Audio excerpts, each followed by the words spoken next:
നിങ്ങൾക്ക് അറിയാമോ, ശിഷ്യന്മാർ ഗദസമന തോട്ടത്തിൽ വെച്ച് നമ്മൾ വായിക്കുന്നുണ്ട്.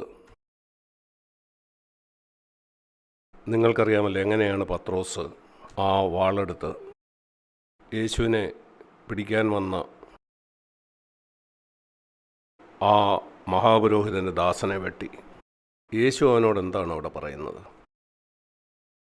അത് നാം വായിക്കുന്നത് യോഹന്നാൻ 18 10-11 വാക്യങ്ങൾ. ഓർത്തിരിക്കേണ്ട ഒരു വാക്യമാണിത്.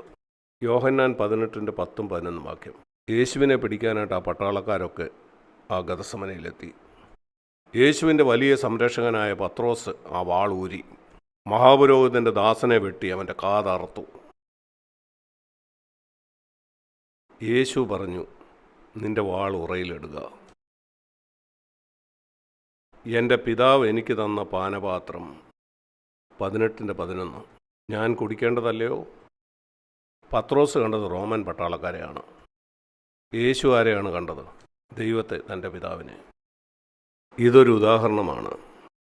ഒരേ സ്ഥലത്ത് നിൽക്കുന്ന രണ്ടുപേർ. അതിൽ പത്രോസ് പട്ടാളക്കാരെ കാണുന്നു, യേശു ദൈവത്തെ കാണുന്നു. അതുകൊണ്ട് രണ്ടുപേർക്ക് ഒരേ സാഹചര്യത്തെ കണ്ടിട്ട് ഒരാൾ ദൈവത്തെയും മറ്റേയാൾ ആ ബുദ്ധിമുട്ടുണ്ടാക്കുന്ന സാഹചര്യത്തെയും കാണാൻ കഴിയും. അവനവിടെ ഭയം കൊണ്ട് നിറയും. എന്നാൽ ദൈവത്തെ കാണുന്നവൻ സ്വസ്ഥനായിരിക്കും. ഒരാൾ വന്ന് നിങ്ങൾക്കൊരു ദോഷം ചെയ്തു, ഒരാളുടെ ഹൃദയം ശുദ്ധമാണെങ്കിൽ അവൻ ദൈവത്തെ കാണും. എന്നാൽ ഹൃദയശുദ്ധി ഇല്ലാത്ത ആൾ അവൻ ആ ദുഷ്ട മനുഷ്യനെ കാണും, എന്നിട്ട് അവനുമായിട്ട് പോരാടും. ശുദ്ധ ഹൃദയമുള്ളത് എത്ര അത്ഭുതകരമായ കാര്യമാണ്. എങ്ങനെ അറിയാൻ നിങ്ങൾക്കൊരു ശുദ്ധ ഹൃദയമുണ്ടെന്ന്? നിങ്ങളുടെ ജീവിത സാഹചര്യങ്ങളിൽ നിങ്ങൾ അഭിമുഖീകരിക്കുന്ന പ്രശ്നത്തിൽ നിങ്ങൾ ദൈവത്തെ മാത്രം കാണുന്നവനാണെങ്കിൽ. നമുക്ക് പിന്നെയും തിരിച്ച് 1 തീമോഥെയോസ് 1 പോകാം. നാം വിശ്വാസത്തെക്കുറിച്ച് പറഞ്ഞു. അത് നിസ്സഹായതയോടെ ദൈവത്തെ ആശ്രയിക്കുന്നതാണ്. നല്ല മനസാക്ഷിയെക്കുറിച്ച് നമ്മൾ പറഞ്ഞു. അത് എല്ലാവരോടും ക്ഷമിക്കുന്നതും എല്ലാവരോടും ക്ഷമ ചോദിക്കുന്നതും നിങ്ങളുടെ മനസാക്ഷിയെ കുത്തുന്ന കാര്യത്തിൽ നിന്ന് പെട്ടെന്ന് നിരപ്പ് പ്രാപിക്കുന്നതാണ്. 1 തീമോഥെയോസ് 1:5 പറയുന്നു, ഒരു നല്ല മനസാക്ഷി നിർവ്യാജ വിശ്വാസവും. എന്നാൽ അത് മാത്രമല്ല, ഇതിൻ്റെ ആത്യന്തികമായിട്ടുള്ള ലക്ഷ്യം നിർമ്മല ഹൃദയത്തിൽ നിന്ന് വരുന്ന സ്നേഹമാണ്. ശുദ്ധ ഹൃദയത്തിൽ നിന്ന് ആളുകളെ എങ്ങനെ സ്നേഹിക്കാൻ കഴിയും? എല്ലാ സാഹചര്യത്തിലും ദൈവത്തെ കാണുന്നെങ്കിൽ.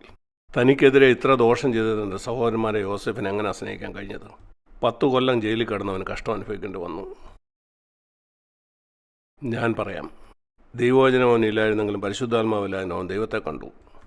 എങ്ങനെയാണ് ആ ദുഷ്ടയായ സ്ത്രീയുടെ വശീകരണത്തിൽ നിന്ന് അവന് രക്ഷപ്പെടാനായിട്ട് കഴിഞ്ഞത്?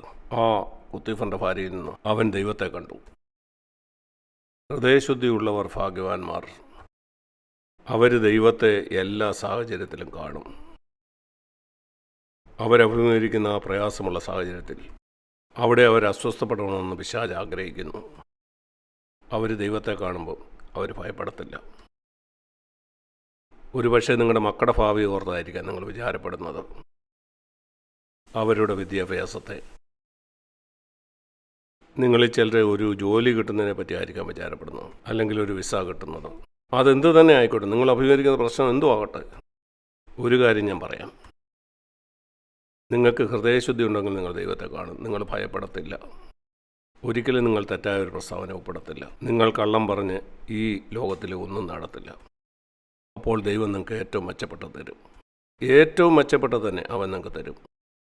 കഴിഞ്ഞ 50 കൊല്ലമായിട്ട് ഞാൻ അനുഭവിക്കുന്ന കാര്യമാണ്. 50 കൊല്ലമായിട്ട്, പ്രത്യേകിച്ച് കഴിഞ്ഞ 47 വർഷമായി ദൈവം തൻ്റെ പരിശുദ്ധാത്മാവിനാൽ എന്നെ നിറച്ച ശേഷം എനിക്കെപ്പോഴും ഏറ്റവും മെച്ചപ്പെട്ടത് തന്നെ അവൻ തന്നു. എല്ലാ കാര്യത്തിലും, എല്ലാത്തിലും. ഞാൻ പറഞ്ഞു, കർത്താവേ, എനിക്ക് നിന്നെ കാണണം, നിന്നെ കാണണം. എല്ലാ സാഹചര്യത്തിലും മറ്റുള്ളവരെന്നെ ബുദ്ധിമുട്ടിപ്പിക്കുന്ന സമയത്ത് പോലും എന്നെ മുറിപ്പെടുത്താൻ ശ്രമിക്കുമ്പോൾ ദൈവം അത് എൻ്റെ ഏറ്റവും നന്മയ്ക്കായിട്ട് തന്നെ രൂപാന്തരപ്പെടുത്തി. ഞാൻ ഓർക്കുന്നു, ഒരിക്കൽ ഒരാൾ എന്നെ ടെലിഫോണിൽ വിളിച്ചു. ഞാനൊരു സഭയിലെ മൂപ്പനായതുകൊണ്ട് ഒരാളെ ഒരു പ്രത്യേക സാഹചര്യത്തിൽ എനിക്ക് കറക്ഷൻ ചെയ്യേണ്ടി വന്നു. ചിലപ്പോൾ ആളുകളെ നമുക്ക് തിരുത്തേണ്ടി വരും. എനിക്ക് ചെയ്യാൻ ആഗ്രഹമുള്ള കാര്യമല്ല, എന്നാലും ഒരു പിതാവ് ചെയ്യുന്നത് പോലെ അത് ചെയ്യേണ്ടി വരും. ഒരു നല്ല പിതാവ് തൻ്റെ മക്കളെ ശിക്ഷിക്കുകയും സ്നേഹിക്കുകയും ചെയ്യുന്നു. അതുകൊണ്ട് എനിക്ക് ഒരാളെ തിരുത്തേണ്ടി വന്നു. എന്നാൽ മറ്റൊരു പട്ടണത്തിലുള്ള മറ്റൊരാൾ, അദ്ദേഹത്തിന് ഈ കഥയെല്ലാം അറിയത്തില്ല. ഞാൻ തിരുത്തിയാടെ അടുത്ത സുഹൃത്താണ് അദ്ദേഹം. അദ്ദേഹത്തിന് ഇത് കേട്ടപ്പം വിഷമമായി. മുഴുവൻ കഥയും അറിയാതെ അദ്ദേഹം എന്നെ വിളിച്ചു. അദ്ദേഹം ഒരു വിശ്വാസിയാണ്.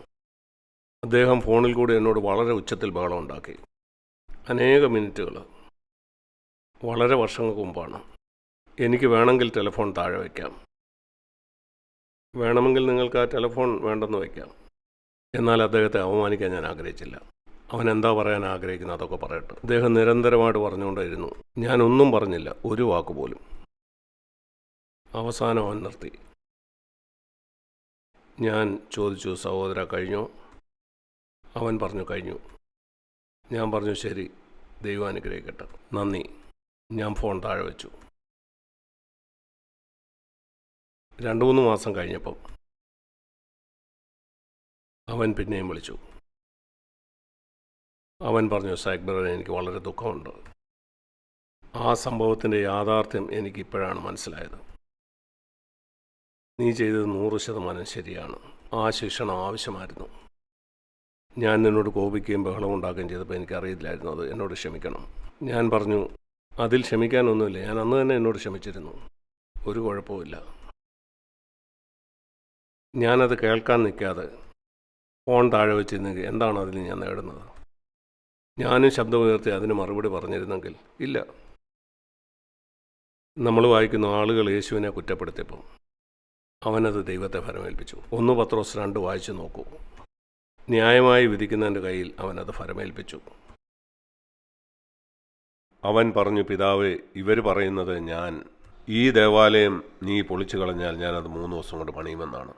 നിനക്കറിയാവില്ല ഞാൻ പറഞ്ഞത് എൻ്റെ ശരീരത്തെ പറ്റിയാണ്. എന്നാൽ അവർ പറയുന്നു ഈ ആലയത്തെ പറ്റിയാണ്. ഞാനത് വിവരിക്കാൻ ആഗ്രഹിക്കുന്നില്ല. ഇല്ല, അവരെന്ത് വിശ്വസിക്കാൻ ആഗ്രഹിക്കുന്നു അത് വിശ്വസിക്കട്ടെ. പിതാവെ, ന്യായമായിട്ട് വിധിക്കുന്ന അങ്ങയുടെ കയ്യിൽ ഞാൻ ഈ കാര്യം തരുന്നു. നിങ്ങളുടെ ജീവിതത്തിലെ എല്ലാ കാര്യത്തിലും യേശുവിനെ നിങ്ങൾ പിൻഗമിക്കുക. നിങ്ങൾക്ക് അത്ഭുതകരമായൊരു ജീവിതം ഈ ഭൂമിയിലുണ്ടാവും. 1 തീമോത്തിയോസ് 1:5. നിങ്ങളുടെ ജീവിതകാലം മുഴുവനും നിങ്ങൾ ഈ വാക്യം മറന്നു കളയരുത്. ഓർത്തിരിക്കുക, ആത്യന്തികമായിട്ടുള്ള ലക്ഷ്യം, എല്ലാ ഉപദേശങ്ങളുടെയും ലക്ഷ്യം, അത് നിങ്ങൾക്കൊരു നല്ല മനസ്സാക്ഷി ഉണ്ടാകണമെന്നും പരമാർത്ഥതയുള്ള നിർവ്യാജമായിട്ടുള്ള ദൈവത്തിൽ പൂർണ്ണ ആശ്രയമുള്ള ഒരു വിശ്വാസം ഉണ്ടാകേണ്ടതിനും എല്ലാ സാഹചര്യത്തിലും ദൈവത്തെ കാണുന്ന ഒരു ശുദ്ധ ഹൃദയം ഉണ്ടാകാനുമാണ്. അങ്ങനെ നമുക്കെല്ലാവരെയും സ്നേഹിക്കാൻ കഴിയും. അതാണ് 1 തീമോത്തിയോസ് 1:5 അർത്ഥം. ആ ഉദ്ദേശത്തിന് വേണ്ടിയാണ് ഈ കോൺഫറൻസിൽ നമ്മൾ പഠിച്ച എല്ലാ കാര്യത്തിൻ്റെയും ലക്ഷ്യം അതാണ്. ദൈവം നിങ്ങളെല്ലാം അനുഗ്രഹിക്കട്ടെ. സ്വർഗീയ പിതാവേ, ദയവായി ഞങ്ങളെ സഹായിക്കണേ. ഇപ്പം ഞങ്ങൾക്ക് ഒത്തിരി അറിവുണ്ട്. അതെല്ലാം ഞങ്ങളുടെ പ്രായോഗിക ജീവിതത്തിലാകാൻ സഹായിക്കണേ. അതുപോലെ ഞങ്ങളുടെ ജീവിതത്തിൽ സത്യമാകാൻ സഹായിക്കണേ. യേശുവിൻ്റെ നാമത്തിൽ പ്രാർത്ഥിക്കുന്നു. ആമീൻ.